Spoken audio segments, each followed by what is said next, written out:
আসসালামু আলাইকুম।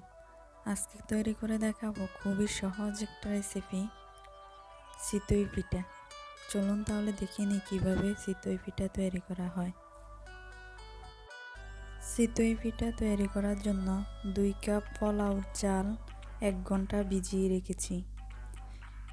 1 ঘন্টা ভেজানোর পর এগুলোকে ধুয়ে পরিষ্কার করে পরিমাণ মতো পানি আর পরিমাণ মতো লবণ দিয়ে ব্লেন্ডার করে নিচ্ছি।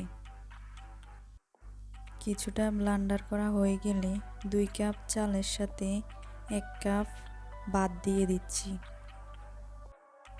এতে করে পিঠা নরম হবে আর খেতেও অনেক ভালো লাগে।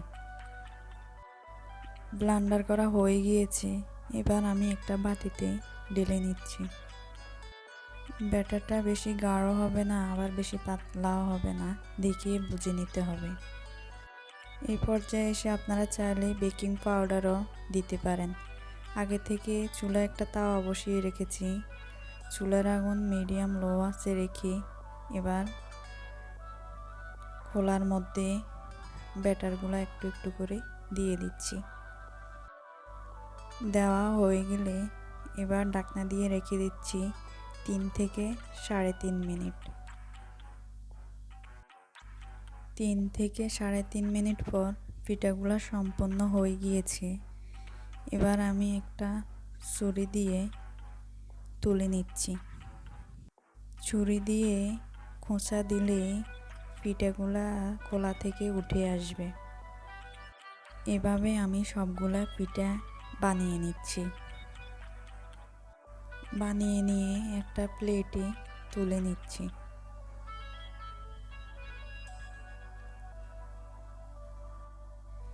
পিঠাগুলা উঠানো হয়ে গেলে আবার যখন ব্যাটার দিবেন তখন সামান্য ভিজা ন্যাকড়া দিয়ে তাওয়াটা মুছে নেবেন। এবার এই পিঠাগুলোকে আমি দুধে ভিজাবো। দুধে ভিজানোর জন্য 3 কাপ পানি দিয়ে 1 কাপ গুঁড়া দুধ দিয়ে জাল করে নিচ্ছি। সামান্য নেড়ে চেড়ে দিয়ে দিচ্ছি হাফ কাপ খেজুরের গুড়। খেজুরের গুড় দিয়ে এবার আবারও নেড়ে চেড়ে নিচ্ছি, যাতে পাতিলের তলায় লেগে না যায়। আবারও কিছুটা জাল করার পরে এবার দিয়ে দিচ্ছি সামান্য একটু লবণ আর 2 চা চামচ চিনি।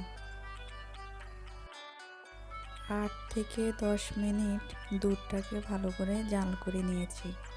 এবার অপেক্ষা করব দুধ ভালো করে ঠান্ডা হয়ে যাওয়া পর্যন্ত। দুধ ঠান্ডা হয়ে গেলে এবার আমি পিঠাগুলা দিয়ে দিচ্ছি।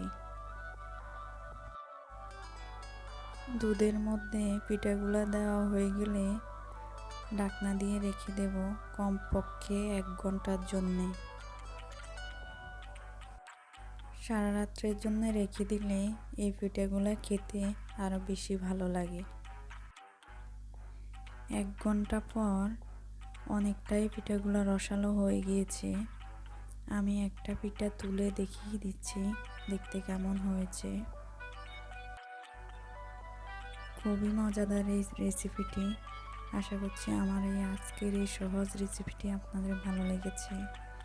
ভালো লাগলে রিকোয়েস্ট করব আমার চ্যানেলটি সাবস্ক্রাইব করার জন্য। আবারও ফিরে আসবো আপনাদের মাঝে অন্য কোনো রেসিপি নিয়ে। সে পর্যন্ত সবাই ভালো থাকবেন। আল্লাহ হাফেজ।